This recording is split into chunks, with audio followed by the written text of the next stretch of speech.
நம் தேவனாகிய இயேசு கிறிஸ்துவினால் உங்களுக்கு கிருபையும் சமாதானமும் சந்தோஷமும் உண்டாவதாக. ஆண்டவருடைய வருகைக்கு ஆயத்தமாகணும்னு நினைக்கிற இந்த நாட்கள்ல கிறிஸ்தவத்திற்கே அடிப்படையான ஒரு விஷயத்த நாம செய்கிறோமா அப்படிங்கிறத நம்ம நிதானித்து பார்க்க வேண்டியதா இருக்கு. அது என்னன்னு நமக்கு அப்போஸ்தலர் 26வது அதிகாரம் 20வது வசனம் கூட சொல்லுது.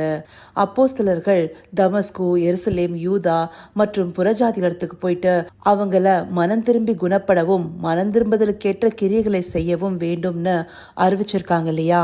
இந்த மனம் திரும்பி குணப்படுறது, மனம் திரும்புதலுக்கேற்ற கிரியை என்பது நமக்கு அவசியமான ஒன்றா இருக்கு. அந்த மனம் திரும்புதலுக்கேற்ற கிரியைனா என்ன, அதை குறித்து தான் நாம் இன்றைக்கு பார்க்க போறோம். அதற்குரிய வேத பகுதி 1 யோவான் 1 அதிகாரம் வசனம் 9. 1 John chapter 1 verse 9.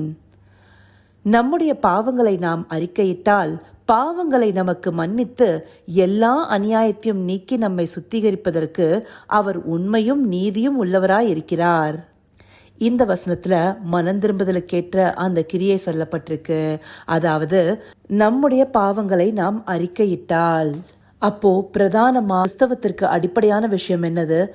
நாம பாவம் செய்து கொண்டிருக்கிறோம், நம்ம ஆண்டவரிடத்துல மனம் திரும்பணும், அந்த பாவத்தை அவரிடத்துல அறிக்கை செய்யணுங்கிறத.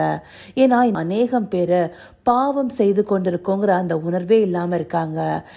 என்றைக்குமே பிசாசானவன் செய்கிற தந்திரம் என்னன்னா, நம்மள ஒரு பாவத்திற்குள்ளார இழுக்கும் போது நம்ம பாவம் செய்து கொண்டிருக்கோங்கிற அந்த நிலையை மறக்க செய்து அந்த விஷயத்திற்கு நம்மளை கொஞ்சம் கொஞ்சமா எடுத்துட்டு போறதுதான்.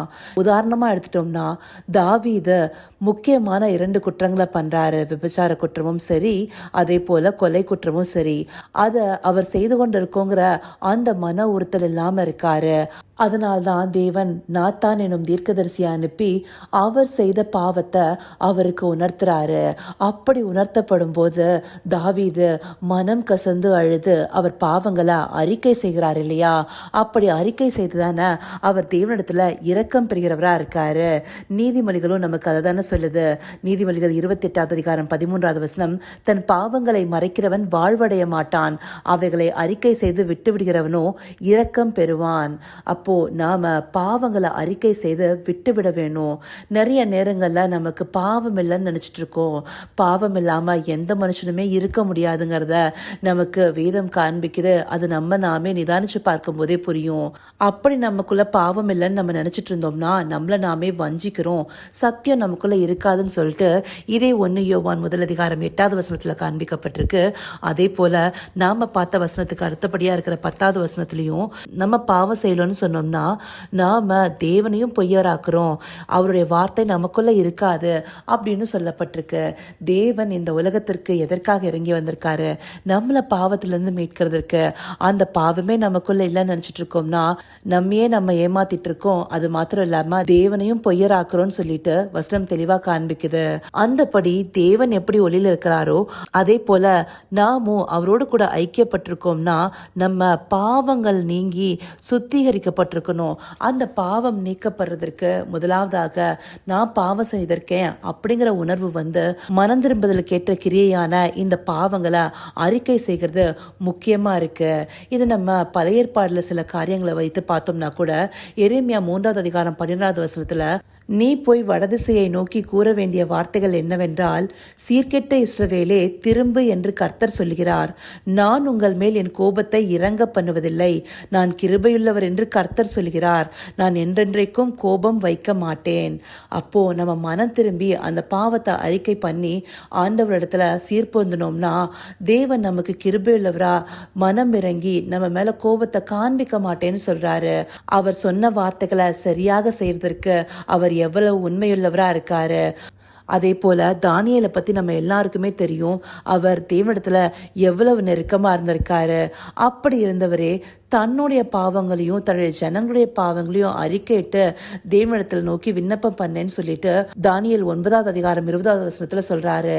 இந்தப்படி ஒரு மனிதனிடத்துல பாவம் ஏதாவது ஒரு வகையில காணப்படுங்கிற உணர்வு முதலாவது நமக்குள்ள இருக்கணும். நேற்றைய வேத பகுதியில பார்த்தபடி நம்மை நாமே நிதானித்து பார்க்கணும்.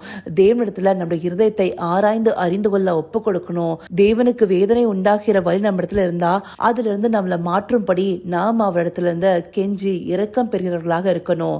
நம்மளுடைய பாவங்களை அறிக்கை செய்கிறது மூலமாகவே இது எல்லாம் சாத்தியமாகும். அது மாத்திரம் இல்ல, விசுவாச பிள்ளைகள் ஒவ்வொருத்தருக்கும் பரிசுத்த ஆவியானவர் கொடுக்கப்பட்டிருக்காரு. நேற்றைய முன்தினத்துல நாம பார்த்த வேத பகுதியில பரிசுத்த ஆவியானவர் முதலாவது உணர்த்துவது எது? நம்ம செய்யற பாவத்தை குறித்து.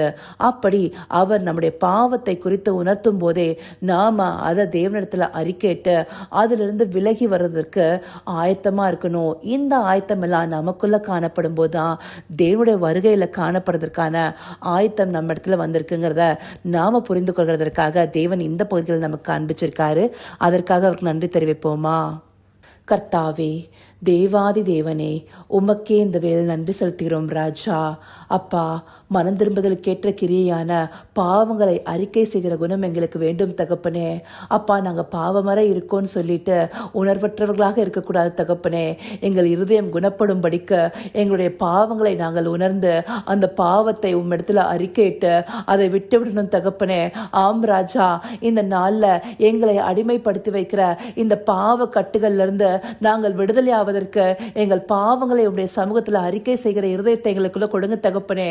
அப்படியா எங்களுடைய பாவங்களை நாங்கள் அறிக்கை செய்து அப்பா உம்மிடத்திலிருந்து இரக்கம் பெற்று வாழ்வடைய தேவரீர் தயவு பாராட்டுங்க தகப்பனே. அப்படியாய் நீங்கள் நடத்தப் போகிற கிருபைக்காய் நன்றி.